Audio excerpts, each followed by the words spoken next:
Okay, hello everyone, and welcome to this week's seminar. Today we have two of our PhD students presenting about the impact of COVID-19 and the travel behavior and demand. And today's presentations are two of a series of presentations that will be around the same topic. Hopefully next week we will continue with the series. So the first presentation will be by Saeed, and then it will be 20 minutes followed by 5 minutes questions from the audience, and then we will follow with another presentation by Alireza, and then we will have also a 5 minutes discussion about the other presentation. You can feel free to raise your hand and to ask your question, or you can type it in the chat. When you raise your hand, I can promote you to speak. And if you have more time after 12, the seminar will be officially over, but if you want to stay and ask the presenters more questions, you are more welcome to stay. Without further ado, I will give the floor to Saeed to start his presentation. Oh, thanks a lot, Ala. Hello, everyone. My name is Saeed, as Ala mentioned, and many of you already know. In our research group last summer, we had a big project trying to see the impact of COVID-19 on different aspects of travel demand. And today, me and Alireza will present you the residential relocation decision and activity scheduling changes due to COVID-19. And next week, we're going to have Mashur and Patrick presenting their work on transit demand and ride hailing. So, besides my topic, I want to do a little bit overview on the thing that we did and why we did it. So as you already know, we used to have normal lives. And like by normal lives, I mean that we used to follow a pattern in our schedules. And I don't think I need to mention that what happened that made those to these. And this shows a lot of changes in many things. And as a travel demand modeling group, we're wondering, like, in a very simple words, our job is studying current travel decision behavior. And by doing different models and tricks, have a better vision of future demand in 20 or 30 years. And once you see a sudden change, you always wonder what will happen to your models that you already developed. And for that, let me first introduce you to hierarchical structure of decision making that we usually use in our modeling. So, as I said, our job in travel demand modeling is modeling the decision behavior of people. We can categorize this decision behavior into different layers: long-term, mid-term, and short-term. And each one of these are affecting the other one. And all of these are somehow dictating your lifestyle, and your lifestyle is affecting those decisions in different layers. So, for example, long-term decision can be location choice decisions, mid-term decision can be car ownership, and short-term decision can be activity scheduling, and all of them together can create different travel demand patterns in a city or a region that you're studying.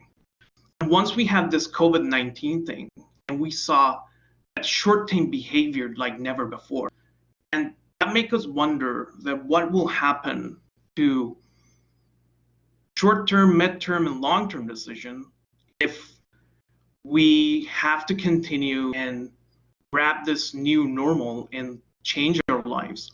Or even if we go back to our normals after the pandemic experience, how would our behavior change after having this pandemic experience? So we decided to design a study that studies different layers of this decision making. And for today, as you can see, we are studying the travel scheduling behavior, transit demand, and shared travel modes, and also residential location choice. And all of these goes from short-term, mid-term, and long-term. Today we're going to do long-term and short-term, And for next week, Ashur and Patrick will give you their study on a presentation of their study on transit demand and shared travel modes. So let's talk about my topic. So as I mentioned before, we are seeing a massive change in short-term behavior.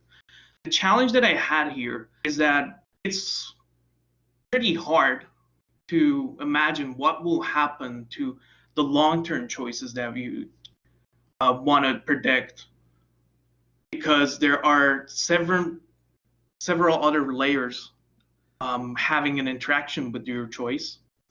So the question that I'm trying to answer here is that once the pandemic is over, or once we are adapted to the new normal, is there going to be a change to household choice, location choice behavior? And this is a very general question. So to answer this question, I would like to divide this question into 3 questions. What happens to the behavior of people who already have plans to relocate before even the pandemic come up?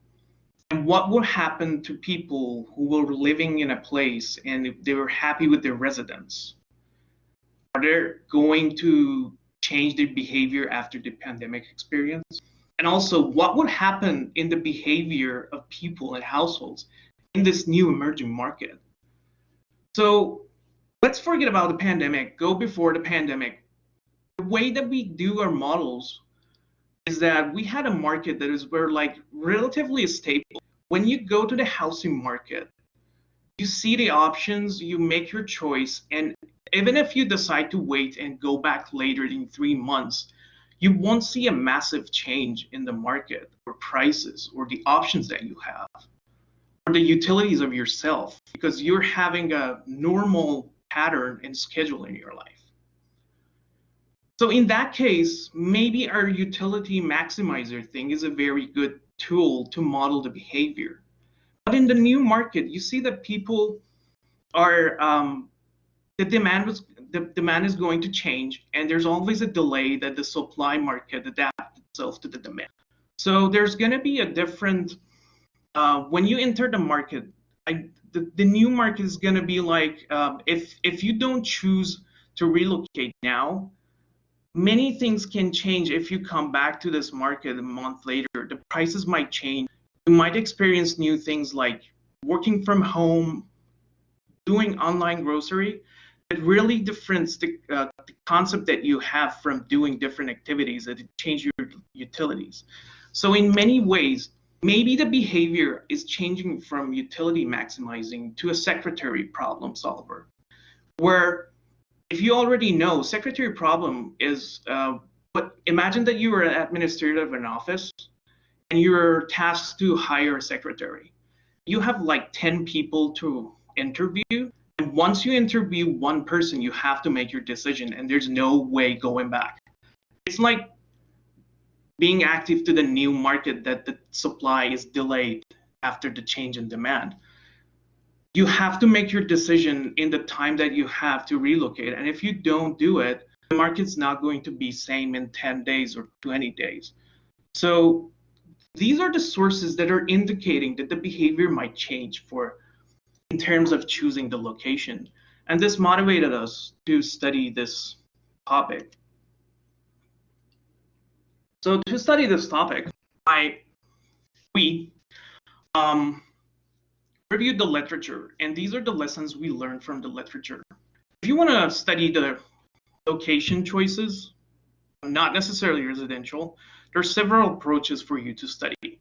One is longitudinal, when you have a sample and you follow them through time, and you see that they're making decisions through time, and you see what factors are affecting those decisions. Another thing is reveal preference. You approach people and ask about the things they did in the past, how many times they've relocated, and what were the factors they did that affected those choices. And another one is stated preference approach. You have no or little prior information, and you want to give the people an option and see how would they choose in a scenario that you're picturing it for them in the future. In the case of COVID-19, of course, this is a new thing that we are dealing with. And there's no variant information that we can go with the first or second approach. So we decided to do the stated preference approach. And besides that, we also learned about the concept of life events and turning points. In terms of relocating and household choosing relocating, it's very common that they say that people choose to relocate when there's a major life event in their lives or turning points. Let's say changing a job, or kids going to school, or kids moving out, and things like that.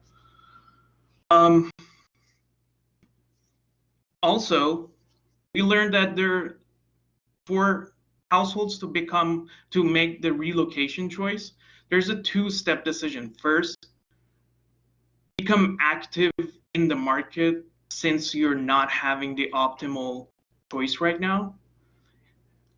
And once you're decided to become active in the market, you choose your house based on the options that you have. And there's a pattern, and we try to model that what factors affect that in the second step. So since we didn't have any information in the past, and the best fitted approach to our study is going to be stated preference, we decided to do a survey where it has 4 components to it. A common section, which is similar and identical across the 4 satellites that we're doing, and it will help us to connect the data set in the future if you want to. There's an RP section for my part of a survey that I ask about the previous location choices that the households done and what were the reasons they decided to choose in their current location. And there's also a section that I collect data on their current residence in order to put it aside the scenarios that I designed to see if they choose to stay in their current residence or to relocate to one of the options it's provided to them. So the SP design had 4 components to it that we did. First, we had to decide what are the attributes that we want to consider. Second is the conditions that we want to apply the SP scenarios. Third is the way that we design the scenarios. And 4 is the sampling. And they're like a 4-step thing to every SP design. For the attributes, of course, we went back to the literature and saw what other people studying the same thing have included in their studies. And also, we did a pilot study and we got the feedback from people and adjusted the attributes that we included in the model. For this, we included the dwelling type, the region, as the picture you're seeing on the right side, the price of the dwelling, the area of the dwelling, relative to the area and the price that they already have in their current residence. The tenure type, the neighborhood quality, public transit access, highway network access, parking availability, and walking access to local schools, and the option of having a flexible office hours and telecommuting options because they are experiencing it through the pandemic. And once this thing is over or we adapt to the new normal, there's a big chance that we continue doing our telecommuting and having the flexible office hours. Besides the attributes we design, we also ask the scenarios in 3 different conditions from the respondents. First is the scenario that the mass vaccination has happened for COVID-19 and we go back to the normal. We want to see what are the choices and the patterns and choices that people make in that situation. Another scenario is that the health care system fails to vaccinate people and we have to adapt to the new normal that everything is based on social distancing. And the third one is that when things get worse and we hit by a second wave and we want to see if relocation behavior is going to be any different in that case. For SP scenario design, since I don't have a lot of time, I will do this part short. So ideally, the goal of SP design is that you see the independent effect of every attribute that you're putting. For that, you have to put all the possible combinations that you defined. But since that's not possible, then it requires a massive sample size.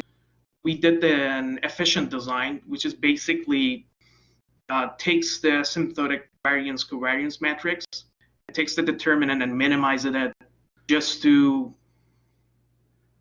make it closer to being independent, but it's not exactly independent. So it kind of needs period information for attributes, which the pilot study and literature also help. And it's another reason we put COVID-19 in conditions, because we have no period information in pandemic, and we wanted to have all combinations in every scenario. So based on that, we come up with the SP design, which looked like this, and we presented to our sample. We did the sampling from early July to late July in a course of 2.5. And as you can see, it was right a little bit before stage 3 reopening GTA, and at GTA we were still in stage 2. And the response rate we got was 75.4%, which is not a bad. Once we got our sample, we wanted to see how we were representing GTA. So we compared our survey against the latest census data that we had to see the distribution of population within the different regions that we have, and also gender. And once we, and these numbers are not really bad for me. And once we are sure that we are representing the sample in a region in the right portions, we also wanted to make sure that we are presenting the people affected by COVID-19 correctly. You might have a correct distribution, but based on your sample, you might be inclined to people who are really affected by COVID-19 and those who are not really affected. For that, we decided to compare the unemployment rate in our sample and unemployment in July. So our sample reported 16.2% unemployment, kind of indication of how people are affected by COVID-19. And in that time, the unemployment rate in GTA was 14.2%. So the hypothesis we had in the research is that there are two scenarios: that people are really gonna see the COVID-19 as a life event, and in short terms, their behavior is gonna change, and in long term, they're gonna just continue their behavior. And in the long term choices, we also see a lot of change in the behavior.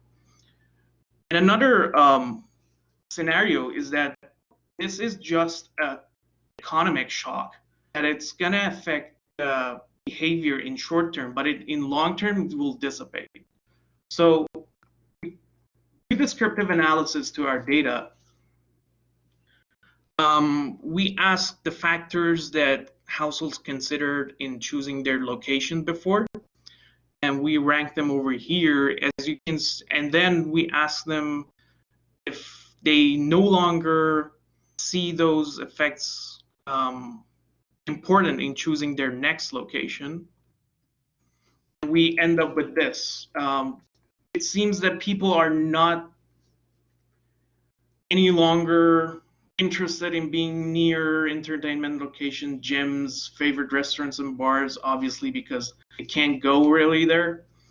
And proximity to workplace was also a little bit affected by COVID-19. One thing to mention is here the public transit. In my survey, I saw 24% less interest in public transit. I remember I compared this to Max Ruhr's numbers, and it was pretty close.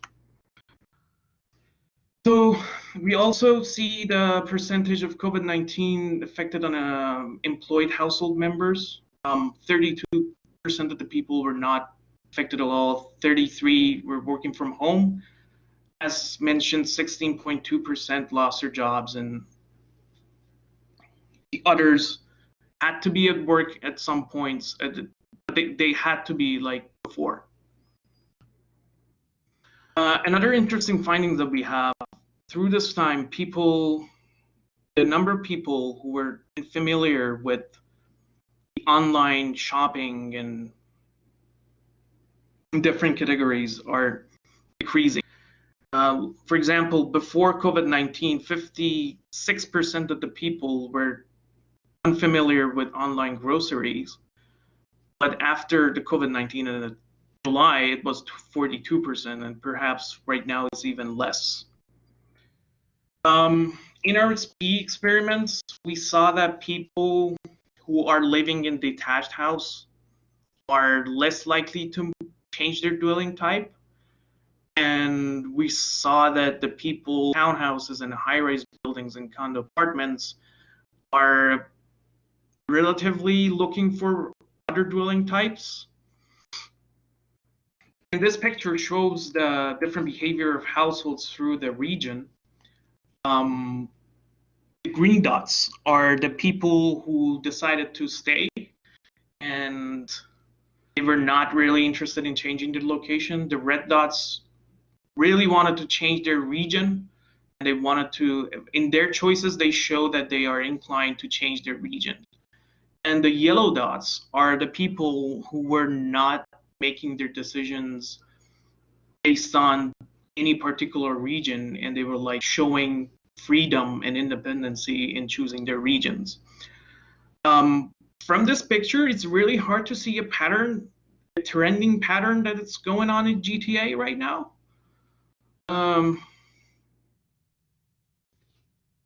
So it's really hard to say that people are following a certain trend in relocating their location due to COVID-19. And we did a panel mixed multinomial logit model. Of course, we had like several observations from each person. We had a total of 18 scenarios, and we showed each person 9 out of 18 scenarios on a random basis. And because of that, we used mixed multinomial logit to model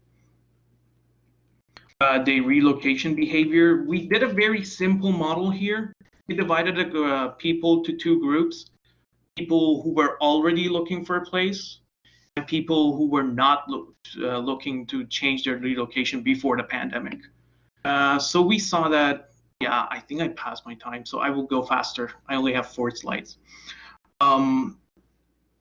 So in general, most of the factors are negative and small. So right now, there are no trends in relocating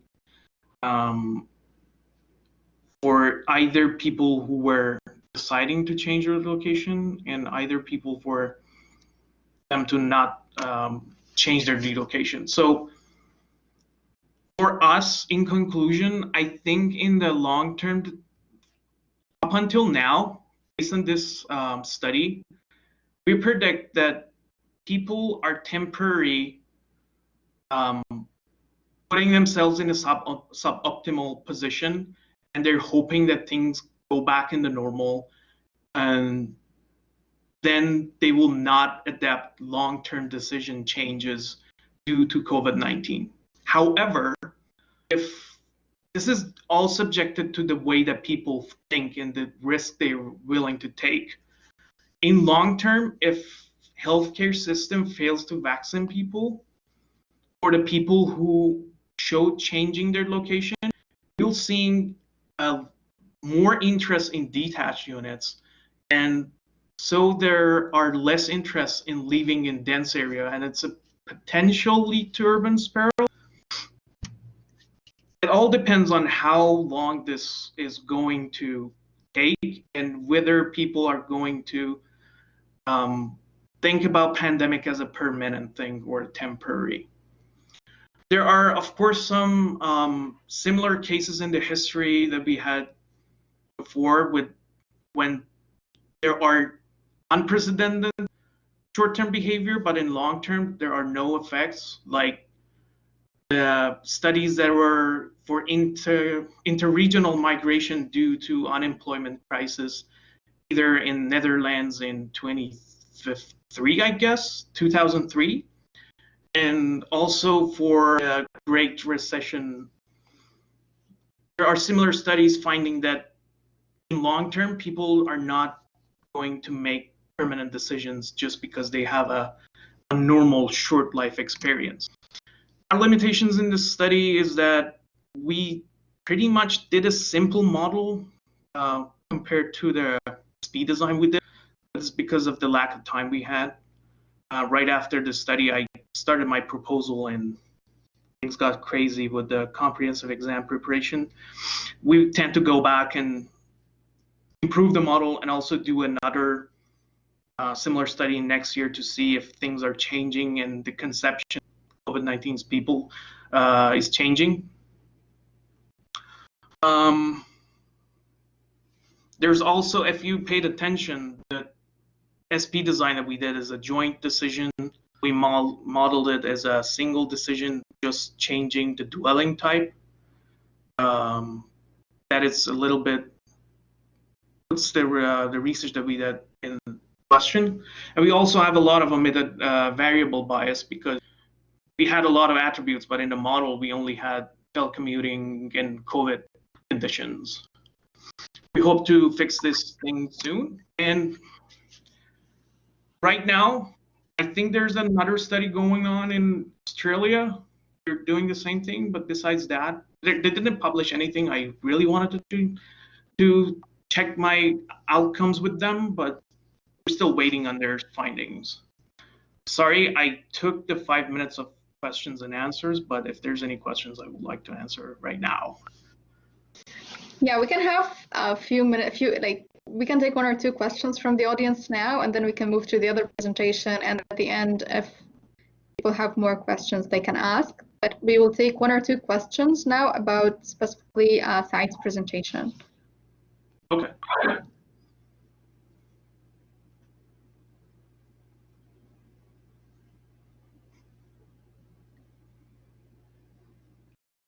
There are no questions. I see Professor Eric enabled his microphone, but I can't hear him. Oh, yeah, sorry, I haven't talking yet. So if nobody else has a question, this is perhaps a bit more of a comment, but I mean, I think Saeed, a very interesting study, and I think the findings you have, although clearly preliminary, are to me intuitive, or make, what shall I say, makes sense. I think we've seen a lot of chatter in the press and so forth about people, oh, everybody's going to move out, and they're change of residential location, and obviously always somebody will do that. I would argue that residential location choices are pretty sticky, lots of inertia. In our modeling, we always try to have like stress thresholds that it takes often a fair bit to get people to move. So I'm actually kind of encouraged by the results you're finding here that people aren't just jumping ship immediately. They're going to wait and see what happens. That's not to say there may not be shifts over time, but as I say, I think it's very interesting, and I think very plausible, the findings you're getting. The fact that they are kind of inconclusive, or there's not people, everybody's going to move kind of thing. Yeah, exactly. Like when I saw the results, I had to go back and do research on studies that they see that dissipation is going on in long terms. I never expected, because of the situation you said, that everyone's saying that people are going to shift from urban areas to suburbs, but that's not really the case here. At least not immediately. Yeah. I've just been sitting in on a couple of webinars the last couple of days, dealing more with, well, particularly this morning, dealing more with like office location. Because it's concerned, well, all the companies move out of downtown Toronto, and vacate.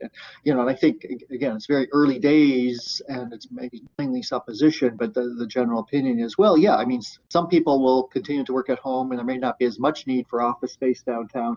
But there's lots of reasons those office towers exist, and there's lots of reasons people get together. And so, the expectation is, yeah, it's going to be a bit different, but we're not going to hollow out the downtown in the long run because there's good reasons that cities exist the way their structure exists the way it is. Anyway, it's an interesting time to be a researcher because there's lots of unknown questions out there. Yeah, absolutely. Okay, so for the sake of time, we'll just move to Alireza's presentation. And if Alireza, you can share your screen, enable your microphone. And we will we try to leave also the last 5 minutes for questions. And whoever can stay and ask Saeed or Alireza more questions and discussions after that. Absolutely, there's a lot of interesting discussion about this topic.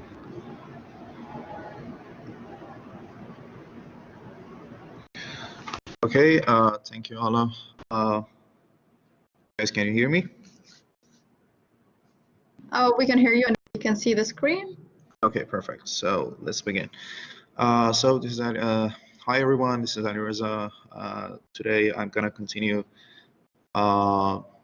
this seminar assessing the impact of COVID-19 on travel behavior. Imagine GTHA. After Saeed, I want to add this question to the this topic. That's as we know, that's the short-term effect of this COVID can affect our everyday routine, everyday plan, activities, and travels that we have. So the question is, do we need to redesign our activity-based models,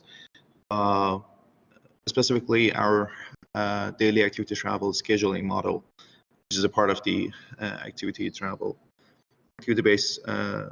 demand model. We'll get to that in more details in a few minutes.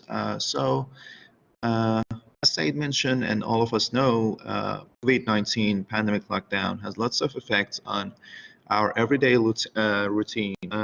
So, for example, we're not going to school anymore. Parents need to take care of their children, at least during the lockdown. They need to take care of their children at home.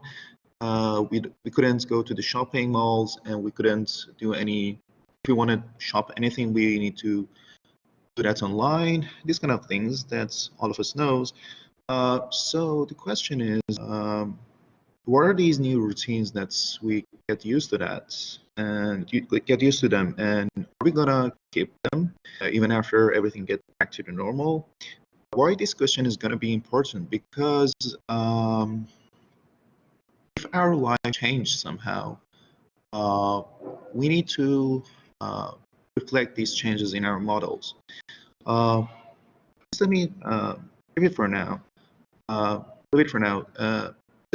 Just think about this situation. We don't go to the workplace anymore. We don't go to the university, stores. To sum up, we are not travel to our destinations that we have before. All of them are closed right now, so we're not doing travel. But as you know, travel has two ends, origin and destination.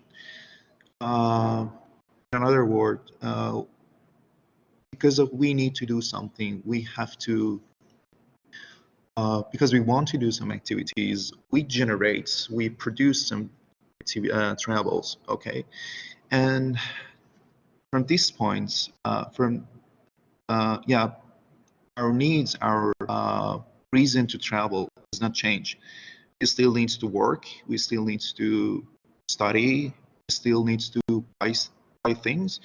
So even the stores are closed, even the universities are closed, even we can't go to the workplace, but we need to do that activities, okay?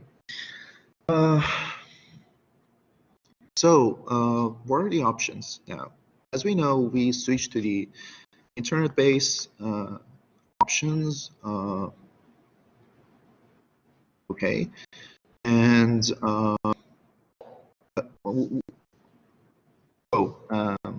this is not the first time these kind of things happen, okay? We have the same situation before, as Muhtarian once said in one of the presentation in the ICT-CAT symposium in June 3rd. She brought lots of previous studies, lots of previous cases that we have, both natural-based disruption and human-based disruptions that we have before in our transportation that causes that we need to switch our lifestyle even for a short time. And so we know that there are some options that we can use to continue our life, okay? I encourage you guys to have a look at this presentation that Pat has before in ICT-CATs. In that case, she mentioned, for example, she was mostly talking about working, and she mentioned that teleworking was an option for working.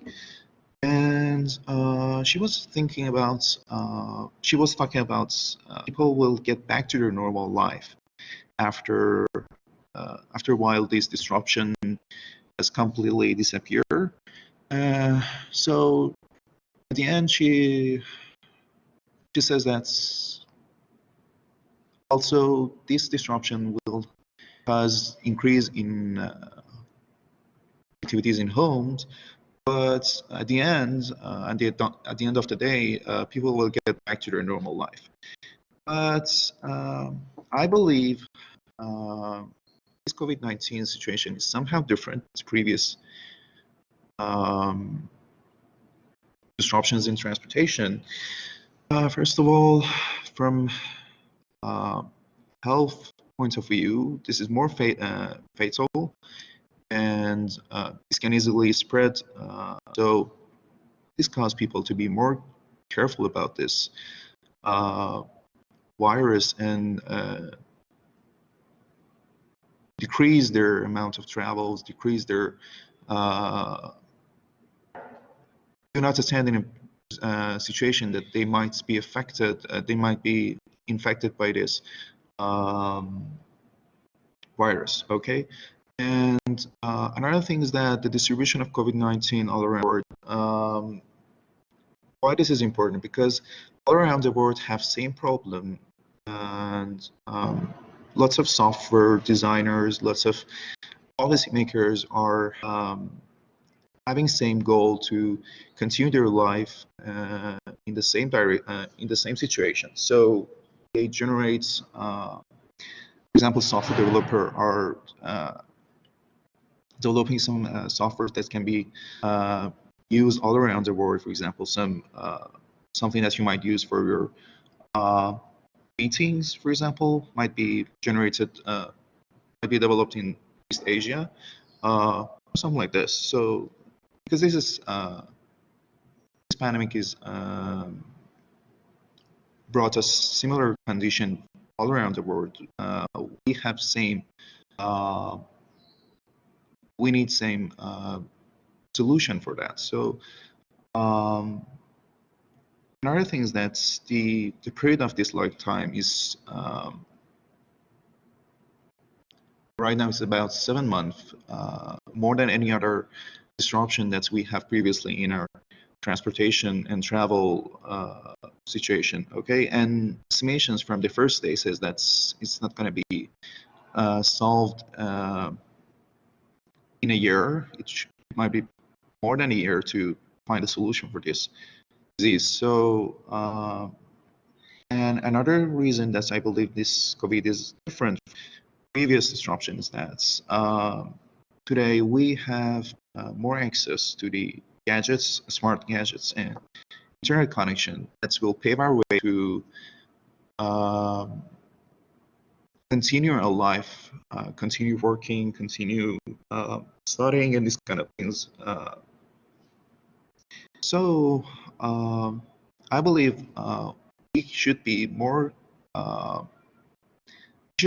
investigate more this COVID-19 situation for our, and we should investigate the impact of that on our everyday routine life. Okay, so before going to this question, why we should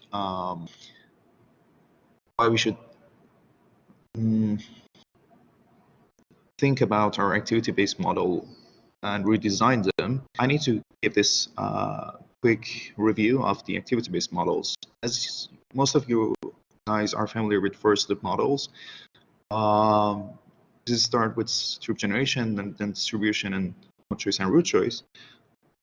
In activity-based model, we have somehow same concepts, for example, mode choice and root choice, but one of the most important difference between activity-based models and first-loop models is that in activity-based model, we are most focusing on the activities, and we believe that the important thing that's created the travel is we want to do some activities, and the activities is the main goal of the travel. The travel is the second demand, okay, second-hand demand.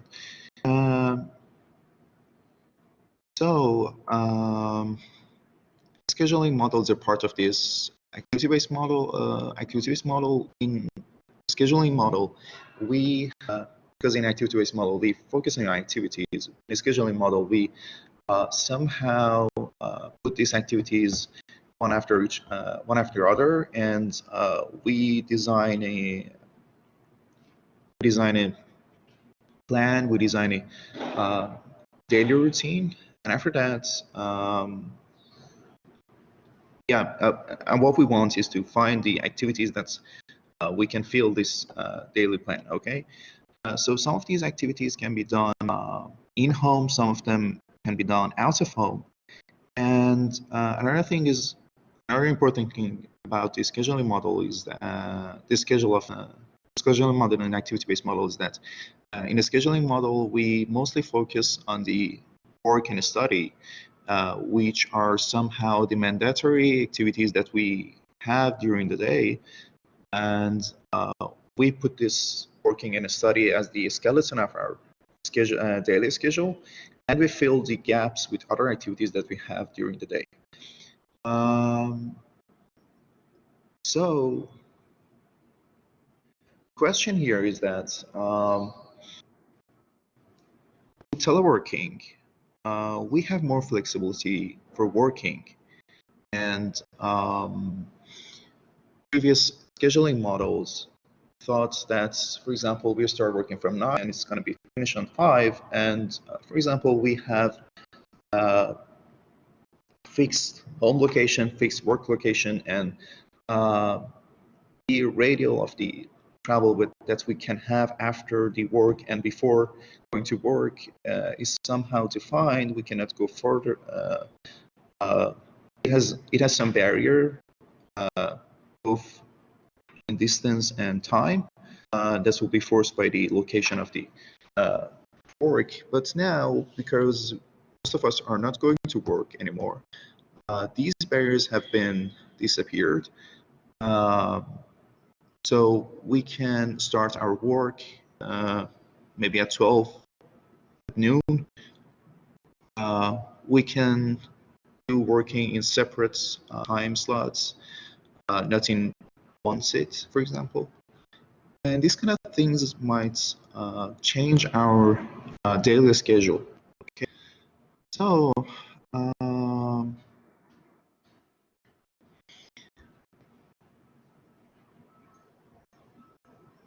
I want to mention the impact of. Okay, so the question here is that how internet connection and how using the internet and communication technology can affect our daily activity.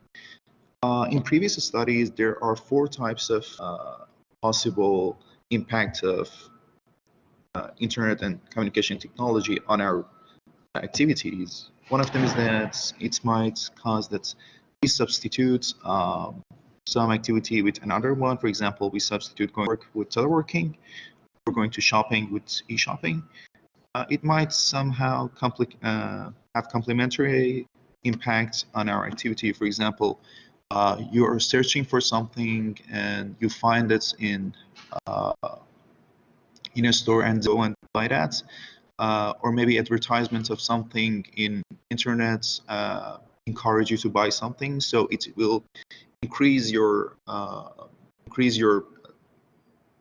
travel demand for going to shopping somehow. So it might have some complementary impacts, and modification and no impacts. I don't want to talk about that right now, because modification is somehow regarding the time of travel, mode of travel that you might, ICT might change the mode of travel, the time of travel. It is not somehow related to our work, and no impact is obvious. So the question here is that how does ICT now affected our lifestyle, and if this impact will continue or not, and if the continue of this impact will affect our long-term daily routine. And if the answer to this question was yes, we need to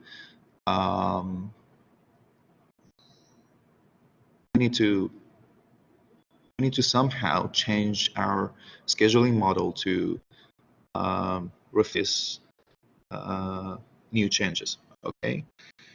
So as it says, we collected some data and we done some analysis. I'm not gonna talk about that again.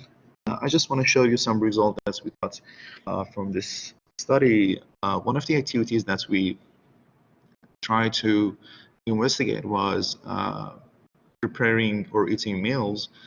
In this study, I picked 5 important activities that we are mostly doing in our everyday routine. Most frequent ones, for example, preparing or eating meal is one of them. As you can see here, during the lockdown, the number of the people who cooking meal at home has increased significantly, and somehow ordering food from outside with pickup or home delivery has decreased somehow. This is irrational because people are more cautious about their health, so they prefer to cook a meal at home. But the more important question is that does it have a short-term effect or long-term effects? We cannot have access to long-term effect yet, because we need to. It takes time. We need to do that in a year, maybe, after everything gets back to normal. But after the lockdown,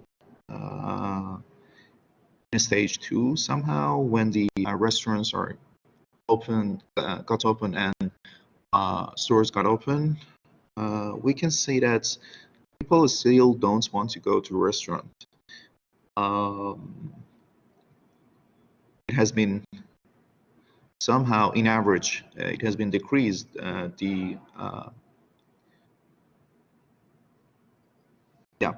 And other activities, people got back to their normal somehow, in average. People get back to their normal for cooking meals and ordering from outside. Another activity that we investigated is visiting family and friends.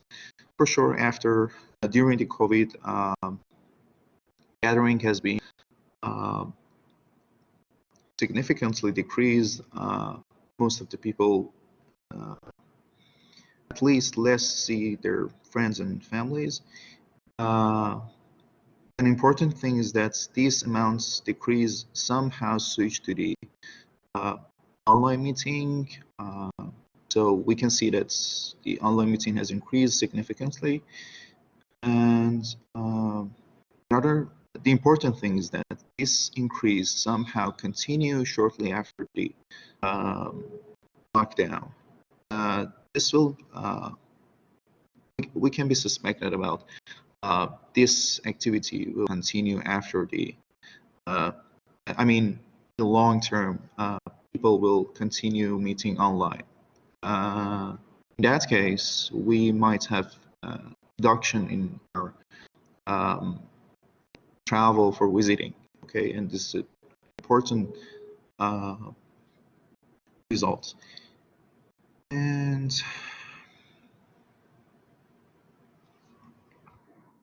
another activity was grocery shopping. As you can see, on average, the people who use grocery shopping has increased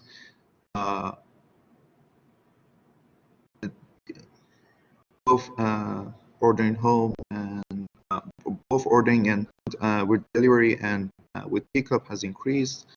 And as you can see, shortly after lockdown, people keep this routine and continue ordering the groceries.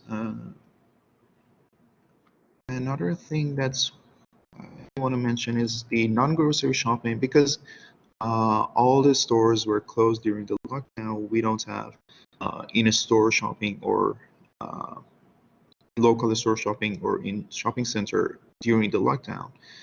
But as you can see here, the in-store shopping and both local and shopping center has decreased somehow on average. That can shows us that people get used to this routine to buying groceries online. And the final thing that I want to show you is that before lockdown, most of the people working from home, working at the workplace as full-time worker, but during the lockdown, a large proportion of the workers who used to work at workplace continue their full-time working in workplace, and some of them, this is the I don't have the numbers, sorry here, but a great proportion of the full-time workers continue their full-time working at home. This is an important thing that we are looking for. It needs more analysis to get better result for this from this data, but as Saeed says, we don't have lots of time to do that. So these are some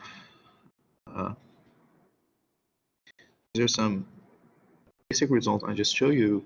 And in conclusion, we saw that during the COVID lockdown, some of the home activities altered by some out-of-home activities altered by in-home activities like preparing food. And shortly after lockdown, some people continue their new routines, for example, shopping online and this kind of things.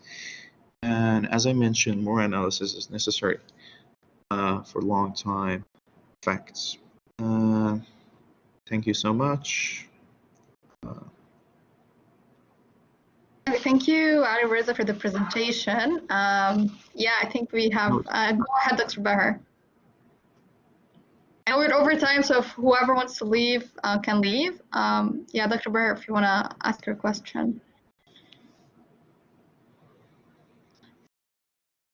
Close his connection. But if, okay, no, I can't see him. You hear me? Yeah, we can hear you now. I think your connection is a bit unstable. Okay, so I was like most of the questions you asked, you showed 3 bars: decreased, no change, and increased. So how do you figure out the extent of change, the net effect?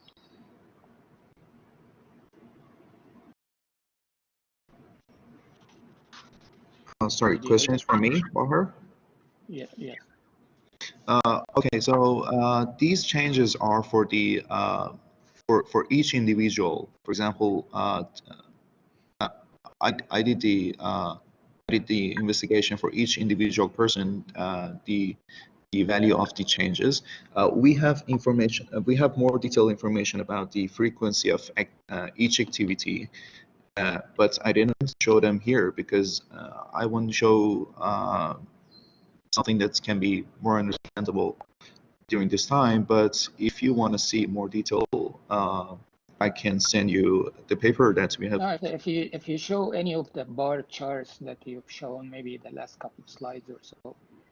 Yeah, I like can do that. you can see right there that some people say they decreased, some people didn't change, some people increased. Yeah, So what is the net effect? No change, or a little bit of increase, a little bit of decrease? It's hard to see from bar charts that say increase, decrease, and no change. What is the net effect? Just let me.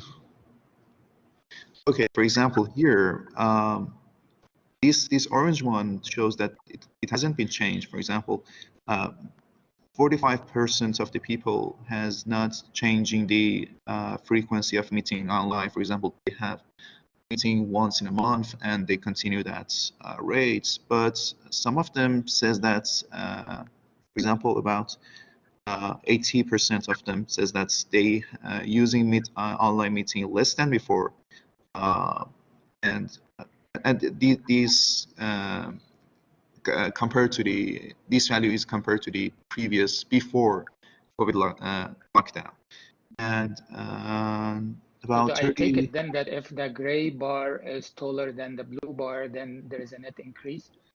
Yeah, somehow. On average, we can say that the percent of the people who says that they're using for example, online meeting for they're visiting family and friends, we can say that on average, this value has increased. Okay, all right, thank you.